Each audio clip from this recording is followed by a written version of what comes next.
지도자들 간의 논쟁을 보았습니다. 예루살렘에 입성하신 예수님은 성전에서 장사하는 것을 보시고 내 아버지의 집, 기도하는 집을 강도의 소굴로 만들었다고 하시며 분노하시고 성전을 깨끗게 하셨죠. 그리고 복음을 전하니까 유대 지도자들이 돌아가면서 다 와갖고 논쟁을 벌여요. 빛 대신 예수님으로 인해 어둠이 물러가고 자신들의 추악함은 드러나니까 그 수치와 죄를 감당할 수 없어서 빛을 쫓아내려고 하는 거예요. 불을 끌려고 하는 거예요.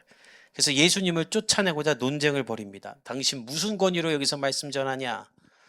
또 당신 어떤 계명이 제일 크냐? 누가복음엔 안 나오지만 마타복음에는 이런 신학적 논쟁을 또 벌이고, 또 이런 신학적 논쟁으로 못 이기니까 세금은 누구한테 내야 되냐?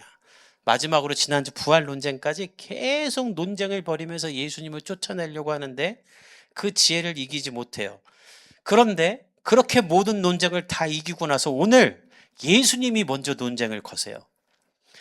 예수님은 논쟁하기 좋아하시는 분이 아니죠. 답을 갖고 있는 사람이 무슨 논쟁을 하려고 하겠습니까? 그런데 왜 예수님은 먼저 논쟁을 거시는가? 더 이상 불필요한 논쟁이 일어나지 않도록 모든 논쟁의 근본적인 원인인 메시아 신학을 끄집어서 종결하려는 거예요. 그래서 길이요 진리요 생명이신 예수님 자신이 드러나고 복음이 선포되기를 바라시는 것이죠.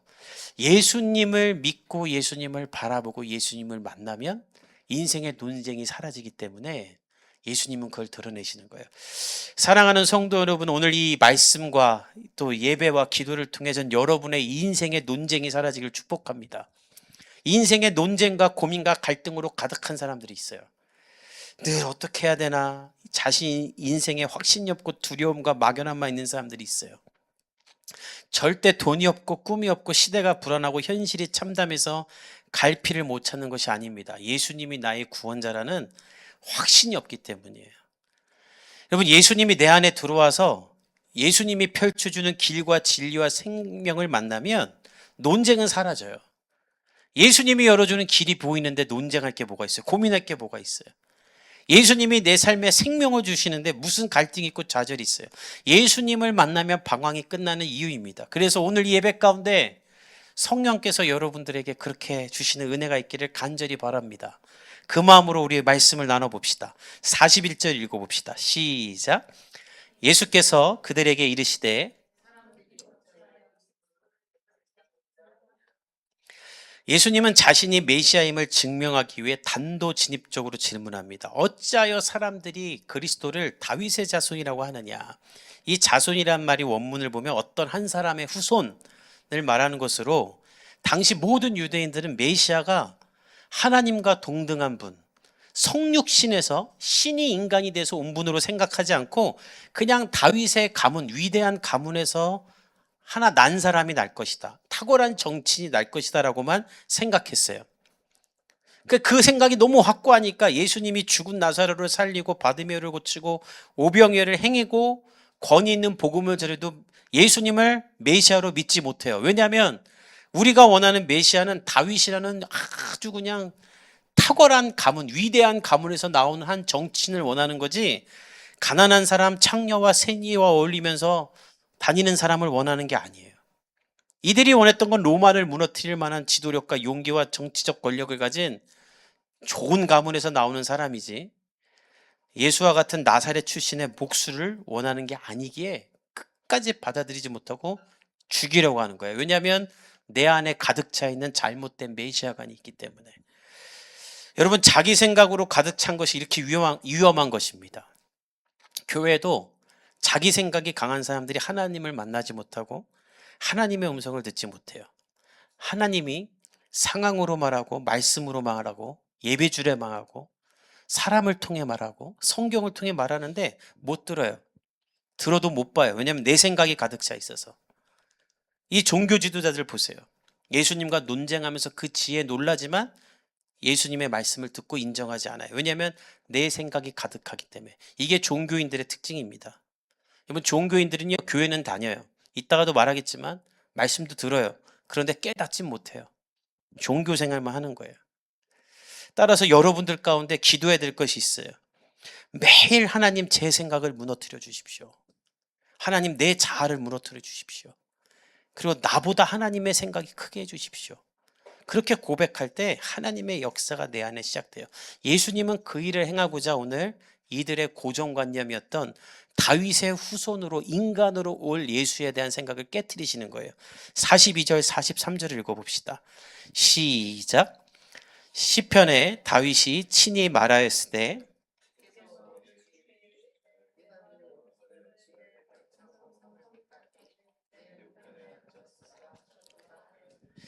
이 구절은 시편 110편 1절에 다윗이 한 고백을 예수님이 인용하신 건데 이것을 시편 110편 1절로 봐야지 더 이해하기가 쉽습니다. 우리 자막에 있는데 여호와께서 내 주에게 말씀하시기를, 여기를 잘 보세요.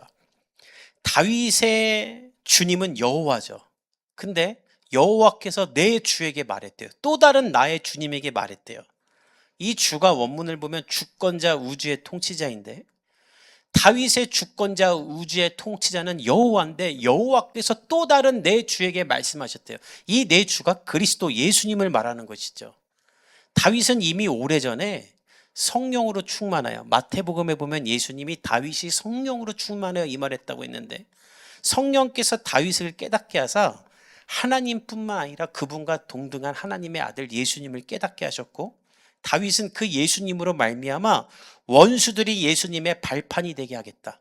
예수 그리스도로 말미암아 사단의 권세가 무너지고 예수님이 그들 위해서 승리하시며 우리를 구원할 것이라는 것을 예언을 하셨어요. 다윗은 그래서 예수님은 육신적으로는 내 후손으로 오지만 그분은 나의 주님이다라는 신앙 고백을 했었는데 유대인들은 이 신앙 고백을 깨닫지 못하고 오직 그리스도는 다윗의 후손으로, 인간적인 후손으로 올 거로만 생각을 한 거예요. 예수님은 이 성경 구절을 새롭게 해석하시면서 44절에 이렇게 말씀하세요. 우리 읽어봅시다. 44절 시작. 그런즉 다윗이 그리스도를 주라 칭하였으니, 야 너희들 시편 110편 1절 다 알지. 다윗이 그리스도를 주라고 칭했는데 너희는 어떻게 다윗이 그리스도의 조상이라고 말하냐. 그리스도가 어찌 그의 자손이 될 수 있느냐. 그리스도는 인간의 모습을 취하기 위해 다윗의 후손으로 오실 뿐이지 그는 다윗의 주님이며 하나님의 오른편에 앉으신 다윗이 예배하고 높일 자가 아니냐. 왜 너희들은 메시아를 다윗의 자손으로만 기대하며 정치 지도자를 원하느냐. 눈을 들어 다윗이 예언한 나를 보라. 예수님은 이렇게 말씀하시는 거예요. 그런데 이들은 이 새로운 해석을 듣고 깨닫습니다. 그렇네. 다윗이 하나님이 아닌 다른 주를 이야기했었네. 그런데 이들이 어떻게 하는가? 우리 마태복음 22장 46절을 자막으로 읽어봅시다. 시작. 한마디도 능히 대답하는 자가 없고, 이 구절을 잘 보면 예수님의 이 논쟁에 한마디도 대답하는 사람이 없어요. 저게 맞는 거예요. 예수님 말씀이 맞는 거예요. 그리고 그날부터 감히 묻는 자가 없다. 이 감히가 묻는 자가 없다가 원문을 보면 두려워 묻지 않는다는 말로 이제는 예수님의 말씀에 놀라운 것뿐만 아니라 두려운 거예요. 야, 이분은 정말 신적 권위를 가지는 놀라운 분이구나. 그러니까 그때부터는 묻지도 않고 질문도 안 하고 논쟁도 안 해요. 논쟁이 끝났어요. 근데 중요한 건 그렇게 이분의 가르침에 놀랍고 두려움까지 느꼈으면 이제 이분의 말씀을 믿고 따라야 될 텐데 그때부터는 그냥 묻지도 않고 가까이 가지도 않는 거예요. 사실 이게 더 완악한 것이죠. 예수님의 말씀을 듣고 그 가르침과 영적 권위에 두려움이 생길 만큼 경외함이 생겼다면 예수님을 인정하고 믿고 따르고 세례요한처럼 예수님의 길을 예비해야 되는데 인정하면서 따르지도 않고 외면해요. 이게 종교인들의 특징입니다. 종교인들은요, 내가 원하는 말씀만 들어요. 설교도 재밌어야 돼요. 내가 즐거워야 돼요. 그리고 설교를 들으면서 목사님 말이 맞는데 동의는 하면서 따를 생각은 없어요. 순종할 생각은 없어요. 내 현실상 안 된다고만 해요. 왜 그런가? 내 안에 성령이 없기 때문입니다. 여러분, 다윗과 이 사람들의 차이가 뭔지 아세요? 다윗은 성령으로 충만했기에 예수님을 보지 못하고도 예수님을 깨닫고 그분을 고백해요.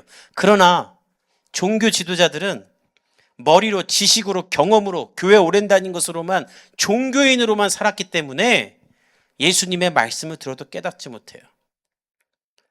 사랑하는 성도 여러분, 신학교를 나오고 전도사, 목사가 된다고 예수님 깨닫지 못합니다. 백날 성경 공부해봤자 예수님 깨닫지 못합니다. 성령이 내 안에 오셔서 예수님을 깨닫게 하셔야 예수님을 깨달을 수 있어요. 그래서 여러분, 이 예배 가운데 여러분이 기도할 것, 성령님, 제가 예수님을 좀 깨닫게 해주십시오. 일평생 성경만 보면서 성전에 있었지만 예수님을 보고도 깨닫지 못했던 이 종교 지도자들과 내가 똑같습니다. 평생 교회를 다녔지만 예수님이 누군지도 모르고 그냥 머리에 든 것만 많아서 교만하고 남 지적만 하기는 내가 더 이상 이렇게 예수님 믿을 수 없습니다. 성령님 내 안에 오셔서 찬양하다 예수님을 깨닫고 말씀 듣다 예수님을 깨닫고 그래서 성령과 동행하며 예수님과 함께 사는 인생이 되게 해주십시오. 여러분의 삶 가운데 이 기도가 시작되길 바랍니다. 그렇지 않으면 교회 평생 다니고 예수 믿지 않은 사람처럼 나중에 똑같이 심판당해요. 왜냐하면 성령이 내 안에 예수를 깨닫게 하지 못함으로 나는 교회만 다닐 뿐 내 삶은 예수 안 믿는 사람들과 똑같아지기 때문이에요. 이 서기관들이 그랬어요. 45절과 47절을 읽어봅시다. 시작. 모든 백성이 들을 때에 예수께서 그 제자들에게 이르시되 긴 옷을 입고 다니는 것을 원하며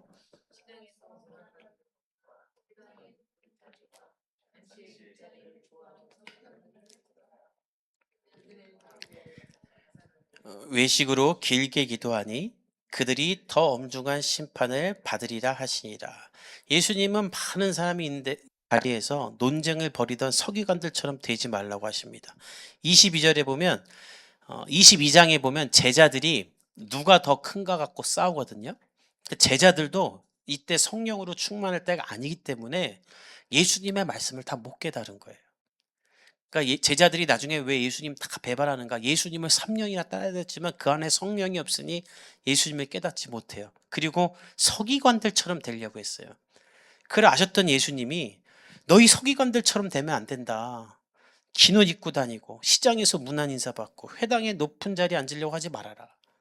실제로 서기관들은 이렇게 통으로 된 흰 옷을 입고요. 가슴에 말씀을 크게 부착해서 써놓고 일반인들은 못 다는 이렇게 옷 끝에 술을 달아서 돌아다녔답니다. 예수님처럼 병든 사람, 가난한 사람, 아픈 사람 돌보려고 신방 다닌 게 아니라 시장 한가운데 정치 행정 기관이 있고 상거래와 개혁이 맺어지는 사람들 많은 데 가서 말씀 크게 붙이고 다니는 거예요. 나 서기관이다 하고 비싼 옷 뽐내면서. 그렇게 다니면 사람들이 인사했겠죠. 서기관이 오셨어요. 어떤 날은 밥도 얻어먹고 커피도 얻어먹고 또 어떤 사람은 이 서기관님 말씀 참 잘 해석한다고 이러면서 다닌 거예요. 제자들도 이런 거 꿈꾼 거예요.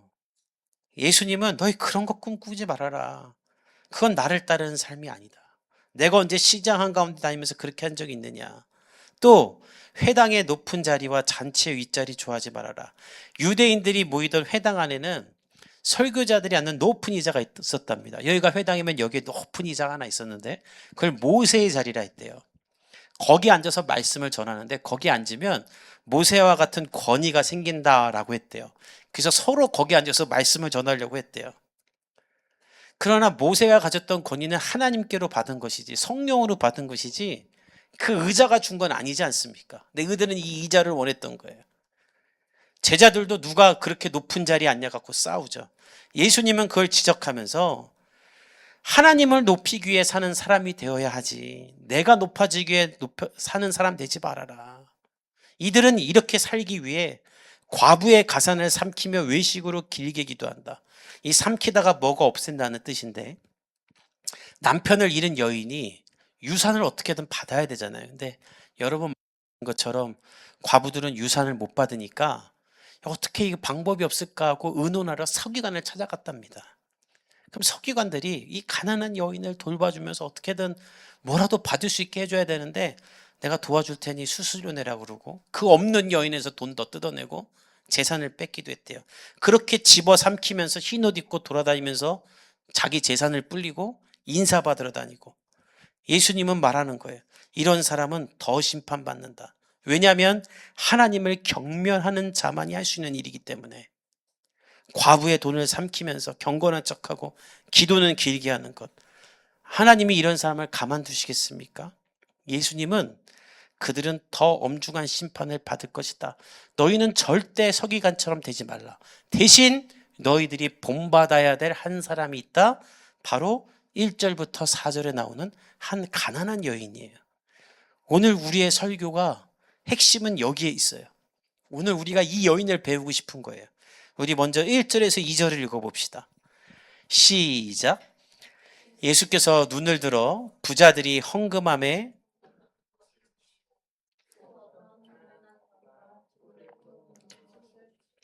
말씀을 전하시던 예수님은 이렇게 사람이 많으니까 돌아보면서 말씀을 전하실 거 아니에요?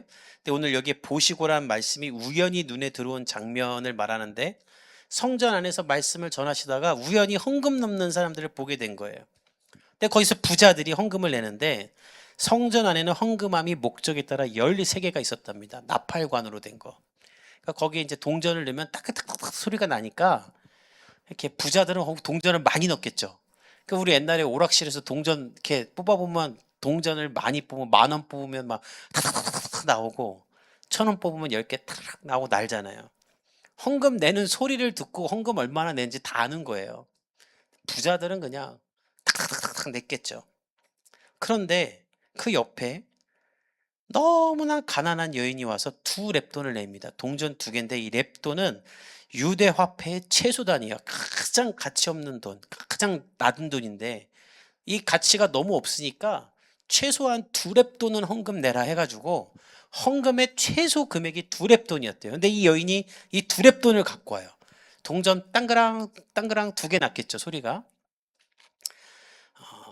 아마 이 여인은 이 헌금 내면서 부끄러웠을 거예요. 옆에서 부자가 탁탁탁 하면서 헌금 내는데 자기는 동전 2개 내니까 부자들은 떵떵거리면서 내는데 나는 이게 전부인 거예요. 근데 예수님이 그걸 보시면서 뭐라고 하냐면 3절 4절을 읽어봅시다. 시작. 이르시되 내가 참으로 너희에게 말하노니 이 가난한 과부가 다른 모든 사람보다 많이 넣었도다. 저들은 그 풍족한 중에서 헌금을 넣었거니와 이 과부는 그 가난한 중에서 자기가 가지고 있는 생활비 전부를 넣었니라 하시니라. 내가 참으로 너희에게 말하노니 진리를 선포하노니 이 과부가 가장 많이 냈다는 거예요. 사실 아니죠. 부자가 많이 냈죠. 이 여인은 헌금을 낼 수 있는 최소한의 금액, 라면 하나 사 먹을 수 없는 돈을 냈습니다. 근데 예수님은 이 여인이 가장 많이 냈다 그래요. 왜냐하면 부자들은 풍족한 중에, 원문을 보면 돈이 흘러 넘치는 중에 일부를 낸 거예요. 교회 왔으니까 헌금 시간에 낸 거예요. 나의 전부를 낸 게 아니라 그냥 과시하면서 낸 거예요. 근데 이 과부는 가난한 중에 자신의 전부를 드린다. 이 가난하다가 부족하다, 모자라다, 구차하다는 뜻으로 인간적인 가치로 볼 땐 구차한 금액, 아주 작은 돈을 낸 건데 예수님은 그녀가 낸 헌금이 가장 귀하다 하세요. 왜냐하면 그녀는 이 2렙돈을 내면서 이제 먹을 게 없어요. 살 수 없어요. 마지막 돈이에요. 그러나 그걸 하나님께 내면서 그녀가 고백하는 게 뭐예요? 나는 전적으로 하나님만 의존합니다. 나를 살게 하는 건 하나님입니다. 이것이 나의 믿음입니다. 예수님이 말하는 생활비가 헬라어로 비오스인데 생존을 필요한 자원이에요. 내가 생존을 위해 필요한 자원은 2렙돈이 아니라 하나님입니다. 나는 하나님으로 살겠습니다는 신앙의 고백으로 헌금을 냈기 때문에 하나님은 그녀가 낸 헌금이 가장 귀하다라는 거예요. 사랑하는 성도 여러분, 액수가 중요한 게 아니라 여러분이 하나님 앞에 나와 예배하고 하나님 앞에 헌금을 낼 때 이 마음으로 하나님 앞에 전적인 의존을 하며 주님께 드리는 거예요. 저는 주님 없이 못 삽니다. 모든 예배가 찬양을 할 때도 그냥 한 게 아니라 그 가사의 고백처럼 전적으로 주님을 의존하며 찬양하고, 말씀을 들을 때도 전적으로 주님을 의지하며 말씀을 듣고, 예물을 드릴 때도 전적으로 하나님을 의존하며 내는 것이죠. 여러분, 성경을 읽다 보면 특이한 점이 하나 있어요. 복음서에 예수님이 돈 이야기를 너무 많이 한다는 거예요. 돈 이야기가 정말 많이 나옵니다. 그리고 성경에는 영생을 얻으러 왔다가 돈 때문에 영생을 포기한 사람도 있고, 돈 때문에 예수님 반 사람도 있고, 헌금 내면서 돈을 속였다가 죽은 사람도 있어요. 돈이 하나님보다 중요했던 사람이 많고, 돈 때문에 영생이 된 사람들이 전부 다 많아요. 근데 그게 인간이잖아요. 우리도 그렇잖아요. 예수님은 그런 우리에게 말하는 거예요. 내가 너의 전부가 되고 너가 의존하는 자가 내가 되길 원한다. 너는 무엇을 의존하고 살고 있느냐? 사랑하는 성도 여러분, 오늘 여러분들이 이 두렙돈 들인 여인처럼 이 믿음의 고백을 동일하게 할 수 있었으면 좋겠어요. 나는 하나님께 속했고 나를 살게 하는 건 두렙돈이 아니라 하나님입니다. 내 통장 잔고가 나를 살게 하는 것이 아니라 나는 하나님이 나를 살게 합니다. 예수님은 말하는 거예요. 너희는 서기관처럼 너 자신을 의시되며 살지 말고 저 가난한 가부한처럼 전적으로 나를 의존하며 살아라. 너의 삶을 나에게 맡기라. 그러면 다윗에게 주었던 성령을 너에게도 주며 너의 인생의 길을 내가 열어주며 너를 내가 책임지리라. 사랑하는 성도 여러분, 하나님께 여러분의 인생 전체를 맡길 수 있기를 예수님의 이름으로 축복합니다. 오늘 예수님을 보세요. 아무도 쳐다보지 않는 가치 없는 헌금을 내는 그 여인을 예수님은 보시는 거예요. 그리고 그 두렙돈을 가장 귀하다 여기며 2000년 동안 우리의 롤모델이 되게 하세요. 우리에게 말하는 거예요. 사랑하는 복음의 성도들아, 너희들의 예배 가운데 이 고백이 있기를 원한다. 내가 너의 전부가 되어주겠다.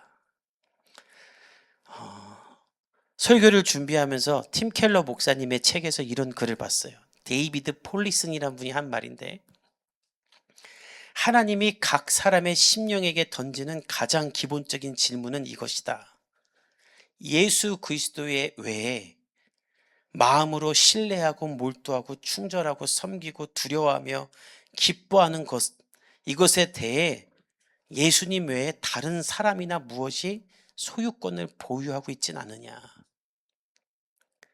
당신의 삶에 당신이 가장 신뢰하고 몰두하고 충절하고 섬기고 두려워하고 기뻐하는 것이 예수님이냐 아니면 예수님 아닌 다른 것이냐. 그 대답을 해봐라. 그러면 당신이 하나님을 섬기는 사람인지 우상을 섬기는 사람인지 알 수 있다. 이 질문에 내가 돈을 더 의지하는지 하나님을 더 의지하는지, 사람을 더 의지하는지 하나님을 더 의지하는지, 내 능력을 더 의지하며 서기관처럼 의지되며 사는지, 아니면 나는 주님이 아니면 아무것도 아닙니다라는 전적인 의지가 있는지가 나온다는 것이죠. 사랑하는 성도 여러분, 여러분의 삶을 지속시켜줄 안정과 수용을 얻고자 여러분이 의지하는 대상이 누구입니까? 오늘 두렙돈 드린 여인처럼 오직 하나님만이 되기를 간절히 바랍니다. 하나님이 여러분 인생 책임질 거예요. 하나님이 여러분 인생 책임질 거예요. 사람이요, 이 두렙돈 여인처럼 아무것도 없어야 하나님 붙잡아요. 조금이라도 내가 의지할 것 있으면 하나님보다 그거 찾아가더라고요. 정말 하나님밖에 없는 사람은 하나님만 찾아요. 그리고 그때 하나님 만납니다. 아브라함이 이삭을 바치잖아요. 하나밖에 없는 이삭이에요. 근데 그 하나를 예수님이 내놓으래요. 아브라함이 그걸 드립니다. 그때 하나님이 나타나 멈추시고 너가 나를 경외하는 줄 알았다. 이삭을 받으려는 게 아니라 아브라함의 마음을 받으시려는 거죠. 오늘 예수님도 여러분들에게 그 얘기하는 거예요. 너희 입술을 열어 전적으로 하나님을 의지합니다. 내 삶을 주님께 드립니다. 주님 나를 책임져 주십시오. 주님밖에 없습니다. 너는 이 고백을 할 수 있느냐? 여러분, 그 고백 위에 주님이 여러분을 붙잡아 주시고 여러분과 함께 하실 줄 믿습니다. 우리 그렇게 고백하며 주님 앞에 찬양하며 나갑시다.